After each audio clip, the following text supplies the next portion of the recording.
ಇವತ್ತು ನಮ್ಮ ತ್ರಿಷಂದು birthday. Welcome to YouTube Insta. Hi hello guys, ಎಲ್ಲರಿಗೂ ಗುಡ್ ಮಾರ್ನಿಂಗ್.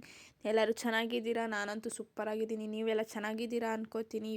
ಇವತ್ತಿನ ಬ್ಲಾಗ್ ಬಂದು ನನ್ನ 8 ಡೇ ಮಿನಿ ಬ್ಲಾಗ್ ಆಗಿರುತ್ತೆ. ನಾವು ಹೊರಟಿದ್ದು ಊರಿಗೆ ಹೋಗ್ಬಿಟ್ಟು ಇವಳು ನೋಡ್ಕೊಬರೋಣ ಇವ್ರ ಅಮ್ಮನ ಅಂತೇಳಿ. ಇವಳು ನೋಡ್ಕೊಂಡು ಸ್ವಲ್ಪ ಹೊತ್ತು ಮಣ್ಣಲ್ಲಿ ಆಟ ಇವಳ ಜೊತೆ ಮಣ್ಣಲ್ಲಿ ಸೇರ್ಕೊಂಡು ಮಣ್ಣಲ್ಲಿ ಆಟ ಆಡಿದೆ. ಆ ಮಣ್ಣಲ್ಲಿ ಆಟ ಆಡ್ತಿದ್ದು ನೋಡಿ ನನಗಂತೂ ನನ್ನ ಚೈಲ್ಡ್ಹುಡ್ ಡೇಸ್ ಎಲ್ಲ ನೆನಪಾಯಿತು. ಆಮೇಲೆ ಇದು ಏನಂತ ನಿಮಗೇನಾದ್ರು ಗೊತ್ತಿದ್ದರೆ ಕಮೆಂಟ್ ಬಾಕ್ಸಲ್ಲಿ ತಪ್ಪದೆ ಕಮೆಂಟ್ ಮಾಡಿ. ಹಾಗೆ ಅವ್ರಿಗೆ ಪಾಪು ಆಗಿತ್ತು ಅಂತ ಹೇಳ್ಬಿಟ್ಟು ಸ್ವಲ್ಪ ಹೊತ್ತು ಪಾಪು ಎಲ್ಲ ಆಟ ಆಡಿಸ್ಕೊಂಡು, ಪಾಪುನ ಚೆನ್ನಾಗಿದ್ದಾನೆ, ಪಾಪು ಎಲ್ಲ ಆಟ ಆಡಿಸ್ಕೊಂಡು ಆಚೆ ಬಂದು ಓಡೋಣ ಅಂತ ಅವಾಗ ಕೋತಿ ಕಾಣಿಸ್ತು.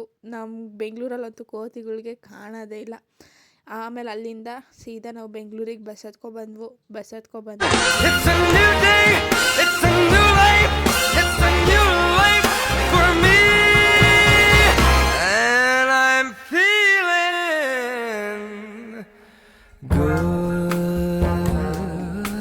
ನಮ್ಮ ಅಕ್ಕ ಕಾಲ್ ಮಾಡಿದ್ಲು ಅಂತ ಹೇಳ್ಬಿಟ್ಟು ಬರ್ಡೇಗೆ ಅಂತ ಹೋದೆ. ಬರ್ಡೇ ಮುಗಿಸ್ಕೊಂಡು ಬಂದು ಊಟ ಮಾಡಿ ಮಲ್ಕೋತಾ ಇದ್ದೀನಿ.